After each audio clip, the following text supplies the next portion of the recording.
saw a gay porno once. I didn't know until halfway in. The girls never came. The girls never came!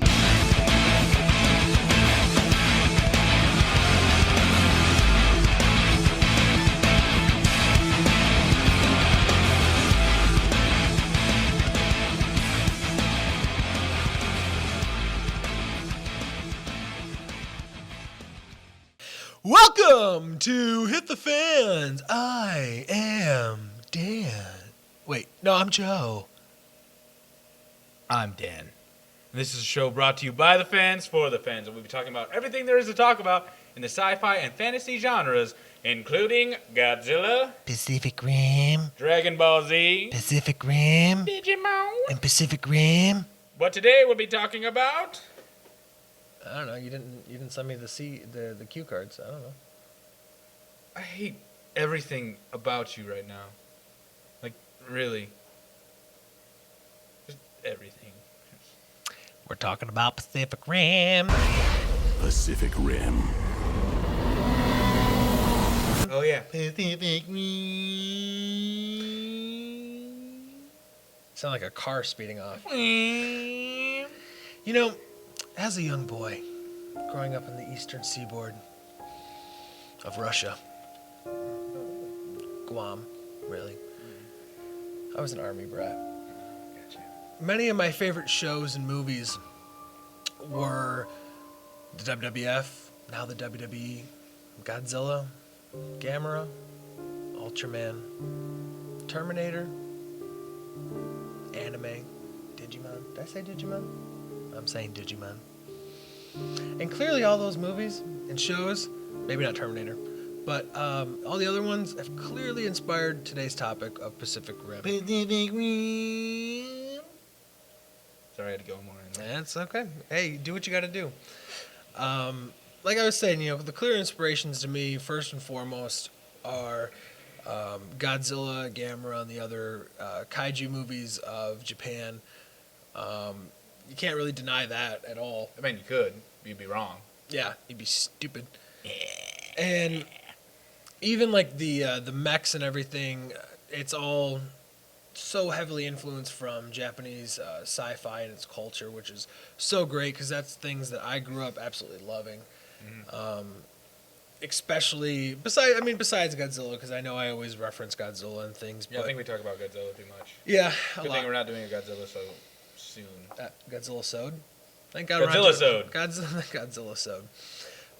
But as far as like the anime aspects of it, clearly Gundam. Clearly.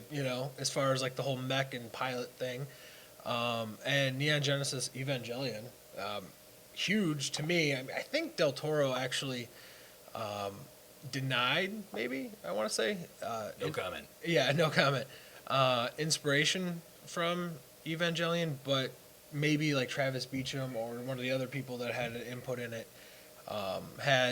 had seen it, because the way the pilots drift in Pacific Rim is very similar to the way the pilots pilot the Avas, and that's really cool. And it's cool. And you were saying like Power Rangers or something earlier, yeah. Which at first I was like, what? But then you explained it, which obviously I'll please explain. So I will now proceed to explain my answer to your question, I guess. Is that what I'm trying to say?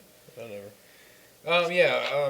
Clearly Gundam, Voltron and Power Rangers are kind of the same, and it kind of, for those, it breaks down to like one specific scene in Pacific Rim, and that is the scene where Otachi is carrying Gypsy Danger off into space, and they're out of weapons, they're out of punches. They don't have any more punches left in their arsenal of weapons, and they're out of their hand cannon. So they bring out their secret weapon, which is a sword. And a lot of people, a lot of hate, I guess, for lack of a better word, stems from the fact that if this sword is so powerful and you can just cut a kaiju in half, why are they not using it all the time? Why is it not standard issue? And it goes back to Voltron Power Rangers, that thing, like, yeah, they have all these other weapons, and what's their final weapon? When they run out of things to do, they want to finish off the monster, it's always that sword. It's always that sword because swords are cool. People like swords, so it's like that awesome factor, and that's what Pacific Rim is. It's not really about a story, but I know you like the story and everything, but it's not really about that. It's about being awesome. It's about being cool, and swords are cool, and having that epic moment where you think you're out, you think you're done, and you bring out the sword and you just cut the kaiju in half, and you're like, I'm free to become a comet and crash into a stadium. That's what it is to me. Just about being awesome. I mean, yeah, I can. When you explained it, it made more sense to me. At first I was kind of like, well, Power Rangers, yeah, I guess they have Zords and they fight monsters. But then when you explained it that way, totally understand what you're saying, because I have read those comments. Some people saying that online about, oh, why didn't they use a Screw sword? online. Yeah. Screw the internet. This show's not ever on the internet anymore. That's his opinion, not mine, for the record. But yeah, I agree with that, and as one of the Pacific Rim is by far, if I could stop stuttering, Pacific Rim is one of the best homage movies out there, because I think it truly not only pays respect, but makes itself unique in the way that it has designed itself, the way that Del Toro and Beecham have truly just taken this, and because Beecham he's the original person behind this movie, Travis Beecham. He got inspiration from this movie.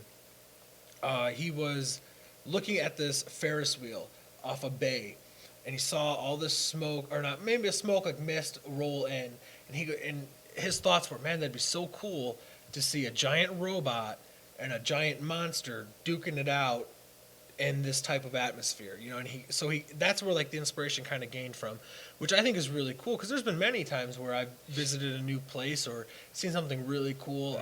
I was fortunate enough to go to Hawaii many times to visit my family, and just the terrain and the agriculture there is so unique. I can totally understand why movies like Jurassic Park have filmed there, and why even like the new Godzilla movie had filmed there, because it is such a beautiful place, and it has such a great like catch for your eye. Yeah. And it's details like that you can tell that they had a passion for these movies. You can tell that Del Toro loved Godzilla and Gamera. Look at the similarities between Giron and Knifehead. And you can tell that he loved Gundam and all these other anime and Japanese sci-fi culture things that gave him the inspiration for these movies. There was a featurette thing where they filmed him promoting for Pacific Rim in Japan, and him and the actress that plays Mako, I don't remember her name right now, but he's staring up at the Gundam statue in Japan and just like in awe, and he's going through all these stores and going. I think maybe they visited Toho Studios, but I don't remember if they showed it. I don't believe they did, but and just the awe and just like the passion. And I keep saying that word, but that's truly what I feel that Del Toro and Beecham had for this movie, making this movie. They clearly knew what, I don't know. It felt like they make the movie for us. People like absolutely. us, fans, obviously, absolutely. fans of this kind of stuff. They went back and saw what we grew up with, what people older than us grew up with all this stuff that people grew up with, and they mashed it all into one big movie. Keep going. I was like, what are you doing? Just moving the poster, guys. Set design 101. On the Move fly. it while you're filming. Anyways. When we break, I'm totally moving that. Now that I just threw out the whole feng shui of the set. But it's like they took everything that we loved and mashed it into one big, awesome movie. Yeah. Just everything is inspired from something. You got the kaiju who are inspired from other monsters, other animals. Kaiju aren't technically animals. But, like Knifehead and Giron, Leatherback's clearly inspired from a gorilla. Otachi is obviously a lizard. Raiju is a crocodile. He swims like a crocodile. And even the Jaegers themselves are inspired from different things, like, and the pilots themselves, too. Like, Cherno Alpha, inspired by the Chernobyl thing. It looks like the smokestack. And the Russian pilots are all very stoic. I told him that earlier. No, you didn't. Sorry, Emperor Palpatine. Yeah. That wasn't dumb.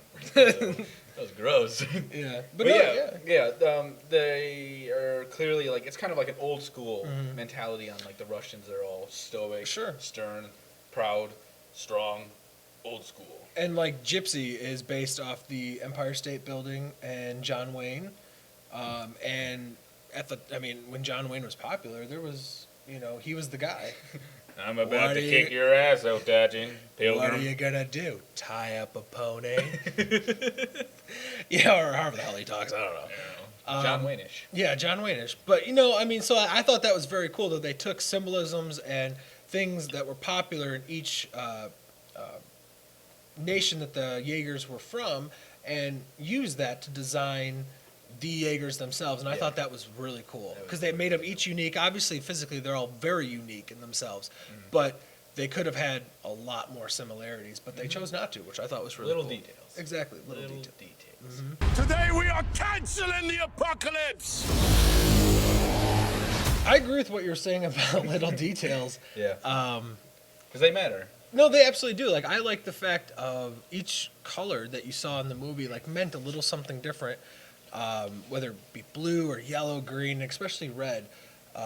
Whether it be Stacker's nosebleed, it foreshadowed the fact that, he was dying. He had radiation poisoning. Oh, continue. And the fact that Mako's most traumatic experience, she was carrying around her little red shoe, and the flashback scenes with Onibaba and the death of her parents, and but then again at the same time, like the yellow behind Coyote Tango, which was more like warm and it was inviting, and then she saw like this almost like angelic figure that had Stacker. I'm Idris Elba. You're welcome, little child. Yeah, he said that. I will adopt you now. You are now mine. Thank God you had no other family. All right. We didn't check, but I'm assuming. That's sad. Yeah, well, they never say. They're dead. No, they're dead. Oh, I meant aunts, cousins, Oh. stuff like that. Well, anyways, but, and also I feel like there was a lot of detail that went into the story too. I mean, I know some people were like, oh, it was, action-packed, and then you have some people saying like, oh, it drug in the middle. If there was any more action, people would have been like, oh, the plot sucked. If there was any more plot, they would have said the action sucked. You can't please everybody. Personally, I liked the plot. I loved the movie. It is probably one of my favorite movies of all time. Yeah. And I like how I do and I don't like how they jumped right into the final hours of the Kaiju War. Yeah. At this point, humanity is pushed to the brink of destruction. The war had been going on for, 10, 15, 20 years, however long it was. And the world is down to 4 Jaegers. They used to have dozens, if not 100 or so, whatever. And, the Kaiju keep getting stronger and the humans keep getting more desperate. Now we're going to build a wall. We're going to build It'll work, too. And then a Kaiju breaks through the wall, and it's kind of like, why the hell are we building this thing? That's what I'd say. Yeah. I'd be that guy. I would be, too. Or no, probably be like, nope, I'm done. Yeah. Nope. Well, he's done. Well, guys, I guess I'm spearheading the rest of the show by myself. No, I agree, though. I mean, and I appreciate the detail that went into the script. And I mean, did you feel that way about the plot? Did you think it was too talky, too Christopher Nolan-ish? I'm Batman. Where are the drugs? Where's the Joker? Where's Two-Face? Where's Bane? I immediately regretted saying Christopher Nolan. No, I didn't think it was too talky. I mean, I can understand people complaining about it, but it didn't bother me. You gotta have something in there. Like, I'm not as much on the plot as you are. Like, that doesn't really, I don't really care, to be honest. If I was honest, I just didn't really care if there wasn't. You were more in it to see more in it for giant robots fight giant kaiju. Yeah. I want to see them fight. Yeah. And that's what I got. And I was really happy with it. I know you think that they probably could have been longer. I do. Thank you for helping me segue. Because I was trying to figure out a good time to bring it up. But that is like maybe my one concern about the movie is that I did feel that some of the fights, not all of them, but some of them seemed a little tiny bit too short. But then again, that also could be, and I just kind of thought of this now, that I'm used to watching, again, to bring up Godzilla and Gamera. I know everybody's so upset about tired of it. But like in the Godzilla and Gamera movies, the battle is usually Godzilla and one other monster, whether it be Destroya or Biollante, King Ghidorah, which you guys can't see, he's off screen, but he's in his trailer, he's a dick. But it's that monster versus Godzilla or Gamera, and that movie is hour and a half, of build up and maybe like a skirmish or two that builds up to it. A skirmish. Excuse me. Get out of here. And so I guess maybe that's why I thought the battles were a little bit too short, because there was 5 or 6 of them, kind of a couple of them obviously very short. That's another thing though, is that you're used to one big long one. Exactly. And in this movie, they're shorter, but thank you for saying in more. 5 seconds what I was trying to in 5 minutes. You're welcome. Yeah. I for one could be the one who says stuff shortly. Yeah, I think it's about time. Yeah, right. Yeah, I mean, I liked them. What I liked about them is that the fights don't seem to be just like, in like normal fights in these kind of movies. It's just like either I'm a giant robot, I have my weapon, and I'm gonna fight you with that weapon, and the monster's like, I have my laser blast weapon attacks and whatever, stomping stomps. But in this movie, it seemed like more kind of like kind of felt like a real fight with people. No, I'm sorry. The whole time you're just making it. I know. But like Gypsy Danger and it comes to mind more in Gypsy Danger versus Leatherback, and there's like a part where Leatherback knocks Gypsy Danger on the ground and he picks up those like storage crates or freight crates or whatever they're called. They have a name. Storage containers? No. And he like uses them as a weapon. He grabs them and he uses them kind of as like a makeshift knuckle, brass knuckles, boom, boom. And even Knifehead, which was surprising, he actually grabbed Leatherback, whatever. A word and then a body part, whatever. Leatherback, Knifehead. Same thing. Yeah. But how he used the crane, as like a weapon, yeah. And it's like, hey, you don't really see that very often. I mean, they're like normally it would be like, I'm a monster, I throw rocks. Yeah. But he's using that and it's like, boom. Yeah. And I liked it. I agree with you. I thought that was really cool. One of my personal favorites is Gypsy using the oil tanker as a baseball bat / samurai sword against Otachi. I have a boat. Yeah. Your argument is invalid. That boat could take some damage. Right? Did you notice that it didn't break in half? All it did was pretty much dent. Well, Otachi is very soft, like cotton, or that weird bear. I was just gonna say, are you sure drift compatible here? Are you sure that? Are you sure you're not talking about Mr. Snuggles? Yeah, Mr. Snuggles, the teddy bear that he's you still sleep with creepy. to this day. He still sleeps with Mr. Snuggles to this day. You're not supposed to say that on video. You're only 26. People aren't gonna make fun of you that bad. No. But we can edit it out or something. But yeah, no. I mean, I loved the resourcefulness of the storytelling to say, you know what, hey, we're gonna hide Otachi behind all these buildings because there's giant skyscrapers, and you know what, we're gonna use that crane. I loved that stuff. I thought that was really cool, and I know some people were kind of disappointed in the final battle, necessarily like where it took place, because I guess a lot of people felt that Hong Kong should have been the final battle, and while I can understand what they're saying, I don't agree, and I'm gonna tell you why. Tell me why. Well, because I shall. When Newt drifted with the kaiju brain, they were also, like Ron Perlman said, two-way street. They were aware that there was going to be an attack on the bridge. Yeah. So why would they send their kaiju out, especially their big gun, when Slattern, why are they going to send them out when they know they're coming to them? Yeah. So they're like, no, you know what? We've been attacking. They've been winning. We're going to play the defensive now. Let them come to us. Let them come to our turf. You know what I'm saying?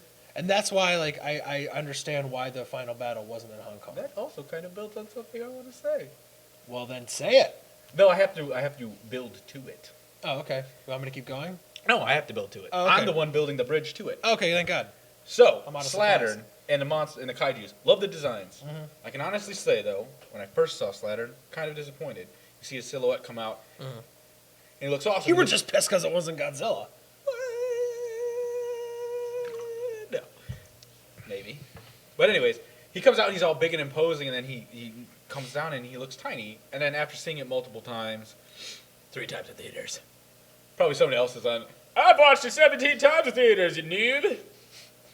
But I saw it 3 times in theaters. I saw it a couple times at home. All these different things. I've seen. There was like a video game that came out, and he's in it, and he's massive. And then you realize in the movie he's like down on all fours, and that's why he looks not. He doesn't look as big. Would you have preferred him on a bipedal? Now I don't really care. No, you don't care. He's growing on me. He grew on me. But that was the thing we were talking about. How they're like, you can tell that they're clearly like evolving and getting better, kind of like an assembly line where they're just like, you know, like Knifehead and They all have Trespass. similar They all have like bodies. similar body parts or body structure, but then you can realize it's like an assembly line. These arms aren't working. Let's put new ones on.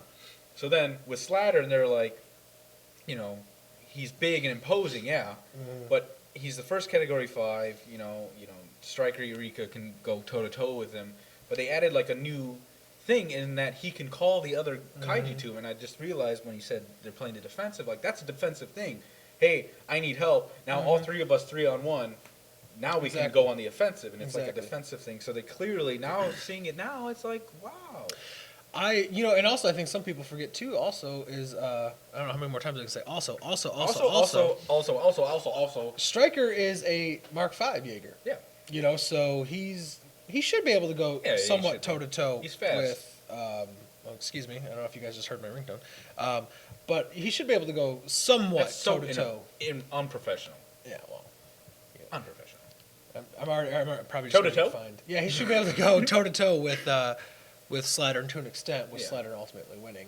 And I collect the Pacific Rim stuff just as much as I collect the Godzilla stuff. I have everything that's been released, and I'm still crossing my fingers that they come out with an Otachi and a Slattern. And stop reissuing. If NECA, if you're listening, stop reissuing Gypsy Danger and Knifehead. Like, they're great figures, and I love them, and I have all the ones you have. But come out with Slattern and come out with Otachi, damn it. Yeah, you tell him, Joe. Yeah, because I know you guys listen because we're popular. Mm-hmm. Not really. And if you start making more movies, there'll be more people to bring in, more fans, and then you're gonna have to make more toys or figurines. Sorry.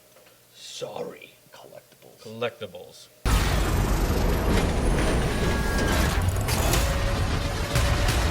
Well, you know, speaking of like sequels and stuff, Thomas Tull, the CEO of Legendary Pictures, he greenlighted Del Toro, and I'm assuming Beecham as well, to start working on a draft for Pacific Rim 2 before, I know, it's amazing, before Pacific Rim was even released, which is great. And then, you know, obviously it's come out now that they had some ideas in Pacific Rim 1 that they didn't use, but they were interested in doing in the sequel, like doing a Kaiju and a Jaeger hybrid, which I think would be an amazing idea. I would love to see that. And they also talked about having Newton, the guy who... I think that's his name. Newt. Oh, Newt. Whatever. My bad. You know Isaac Newton? He's not in the movie? Isaac Newton is in the movie? No, well, it's Newt. My bad. Whatever. The guy who drifted with... in the movie. Whatever. The guy who drifted with the Kaiju brain, having him actually be a bad guy because, you know, he was a Kaiju groupie. You know, so I mean, I don't know necessarily how I would feel about that one because I think the main focus should be, you know, the Kaiju and the Jaegers. But and I'm actually going to read something like kind of not necessarily verbatim, but I'm paraphrasing an actual quote. Paraphrasing verbatim. Paraphrasingly, verbatimly, verbally saying things that Thomas Tull said, but not saying the entirety of it all because it'll take too long. But these are things that were said once by Thomas Tull, not that long ago. Actually, in March 2014. So it says that right there in March 2014. Wow. Fun fact. Well, here I go. I'm going to read it just so I don't mess it up. Thomas Tull, the CEO of Legendary Pictures, said, "We love being in business with Del Toro. Pacific Rim did more business than the first X-Men, Batman Begins, Superman Returns, the first Fast and the Furious, and Star Trek. So for a movie that was an original property, it did really well, north of $400 million. The DVD the DVD home video sales and merchandise have way over-indexed. So it seems a sequel is likely." That's really great news, especially for a property that is somewhat original. Obviously, yes, we talked about the inspirations that it has, but it's not just a regular reboot for the 10th time of the Fast and the Furious or the 7th Fast and the Furious. I think unfortunately because of Paul Walker's passing, I think they halted production of 7. I think it just like restarted or something like that. But and it's not the same story. It's not The Amazing Spider-Man, which is just a rehash of Spider-Man, and it's it's very refreshing to get something new. Absolutely.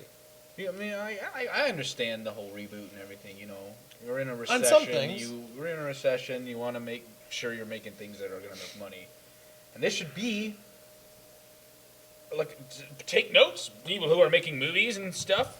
That you can still make original concepts. You can still make original movies with ideas that maybe mismatches of stuff, but still, it's a new property. You can still make movies about that and make money.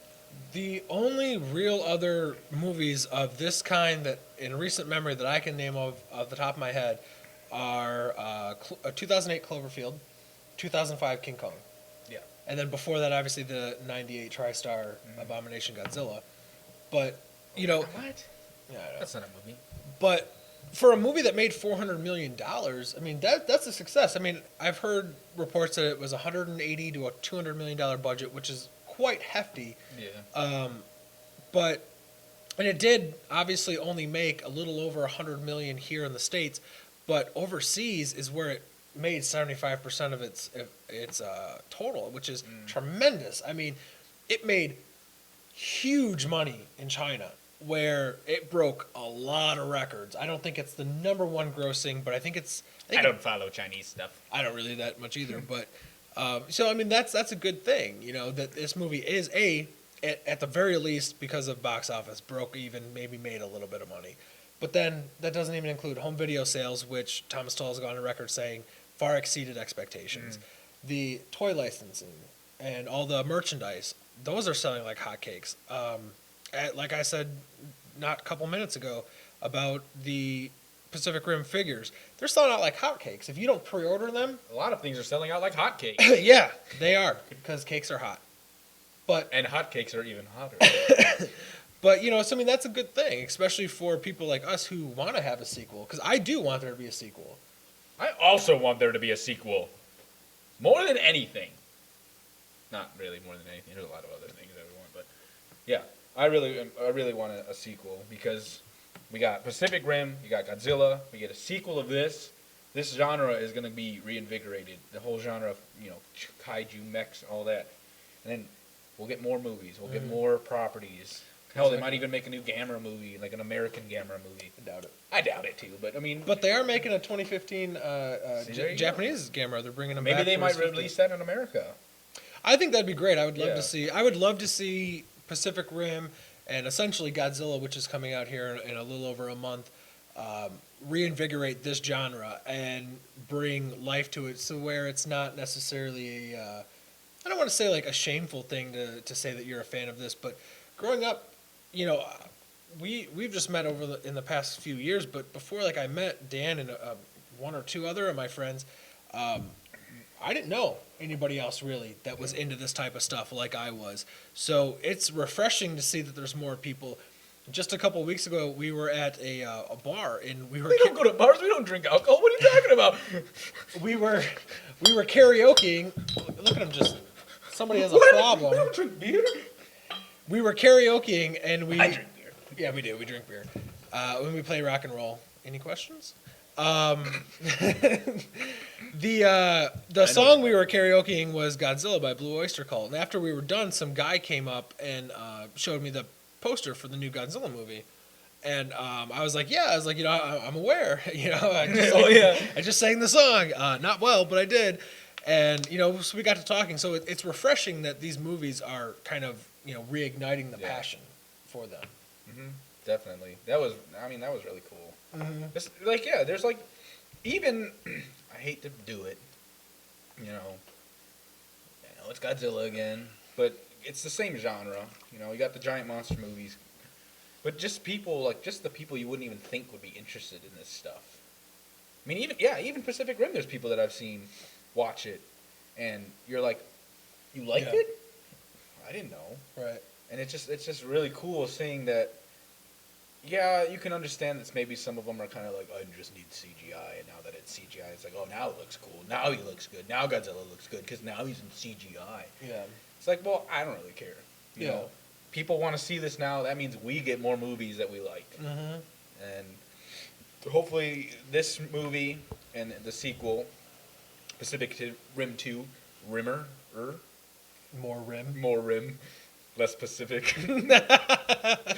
Yeah, hopefully like the sequel, you know, I hope this stuff balloons like the Yeah. superhero movies have. Absolutely. But I hope they do it right.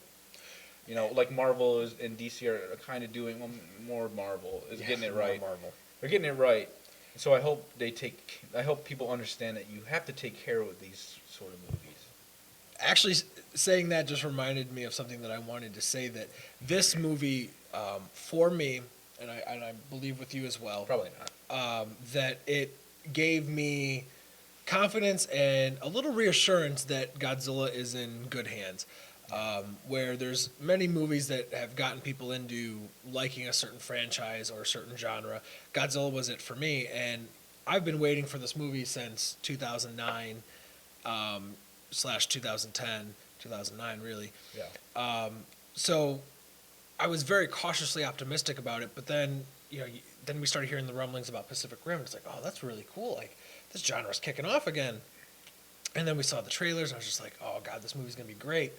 And then obviously you find out that it's the same company. Thomas Toll is a producer for both Pacific Rim and Godzilla. And Legendary, even though they split from Warner Brothers, ponied up 75% of the budget for Pacific Rim and Godzilla. Yeah. So to me, they had more of a hands-on say of what this movie was about. And Pacific Rim showed me that Godzilla was in good hands and was going to be done correctly. Yeah. And clearly by now, we've all seen the trailers for Godzilla. It is pretty cool. I know that it is, but it's really Pacific Rim that kind of cemented that, all right, you know what, maybe this one is going to be able to kind of wash the bad taste of the 98 film out of my mouth. You start to realize that Legendary understands its audience. They're fans. Yeah, they're fans. You can't deny and you it. can tell that they are going through directors, writers, and all that, and finding fans and people of the like mind Absolutely. who are also into this stuff. And like we said earlier, they find Guillermo del Toro, who's a big fan of this stuff, and you can tell he takes care with it. And it's just refreshing to see that it's not all about making money. Mm-hmm. And if you take care of your fans, you're gonna make money regardless. Sure. It doesn't matter if it's just a CGI fest or action in the 7th movie of a series. You gotta take care of the people who are paying the money.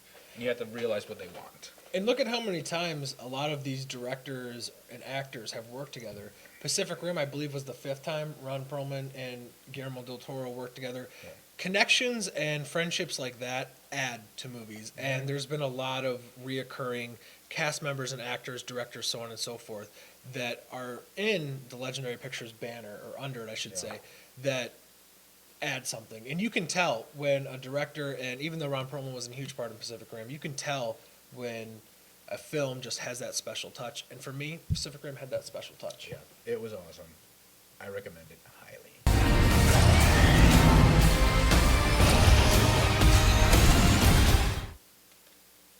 So I guess that does it for today's show. It does. But we appreciate all the fan support. Thank you for liking us on Facebook, facebook.com/fankfist/dankfist, and then youtube.com, search Dankfist, DANKFIST. Spell it right, or else they're not going to type it in right. So thank you guys again. Please continue to like and support, and we'll catch you guys next time. We'll see you next time on the next episode. Having the Friends.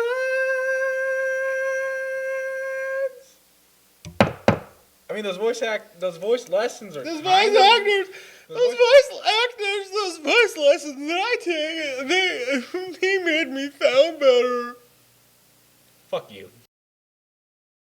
Hey guys, just wanted to say thank you to a couple people. As some of you may know, we ran a little bit of a promotion here. We did? We sure did. Wow. Where we are giving away a few Godzilla items in a way to say thank you for all of our support, for all the people that have liked us and subscribed to us on Facebook. The items include a Bandai USA Godzilla 2000 figure, Bandai USA King Caesar figure, and count them, two Godzilla 2014 one-sheet posters. So, first and foremost, in order to do that, we had to really spread the word about Dankfist. And one of the biggest avenues that we've done that with is through Facebook. So I wanted to personally thank a few pages on Facebook and their admins for allowing us to promote on their page. We're still doing it, but by the time this comes out, unfortunately, it will be over with. But so we will do it a little bit different next time and have a video announcing it, and then we will mark it, and then we will have a video that closes We have prizes, but they're given out already by the time you've seen it. Yeah, but we wanted to thank the people that already have, but we will be doing more in the future, and we will have it a little bit more ironed out. We've just really been under some time constraints as of right now. Yeah. So first and foremost, and also check out these pages. They are, most of them, all about kaiju, giant monsters, Godzilla, Gamera, Ultraman, Pacific Rim. Things we've talked about. Exactly, things we've talked about, and as far as collecting too. And they're great people. They have no problem asking or answering questions, rather. And they were kind enough to let us promote. So here we go. First and foremost, Legendary Pictures cast Akira Takarada in the new Godzilla movie. Admin Tim Bean. Thank you very much. Thank you. Godzilla 2014 Merchandise Group. Admin Greg Middlebrook. Thank you. Thank you. Facebook Monsterland, a safe habitat for giant monsters. Admin Stan Hyde. Thank you. Thank you. Super Articulated Kaiju Collector Group. Admin Stephen McCarthy. Thank you. Thank you. Giant Monster Super Fun Group. Admin Daniel E. Toth. Thank you. Thank you. Vinyl Kaiju Legion. Admin James Osborne. Thank you. Thank you. Vinyl Toys United Takeover. Admin Wayne W. Ho. Thank you. Thank you. And I understand there's more admins per page, but these are the ones I directly talk to, so please don't be offended. Thank you. Wait, sorry. Yeah, thank you, random admins that we haven't mentioned. G Fans for Legendary. Again, admin Daniel E. Toth. Thank you. Thank you. Transformers Incorporated. Admin Demetrius Bazoo. We appreciate it. Thank you. Thank you. Transformer. Oh, I'm sorry, I just said that. Toho Nation. Admin David Hernandez. Thank you. Thank you. And Kaiju Collector Hangout. Admin Chris Williams. Thank you. Thank you. And that should do it. We really appreciate everybody that's gotten back to us again. So please check out those Facebook pages, like them, and give some input on them. And thank you again, guys. Until next time. Thank you all for supporting us.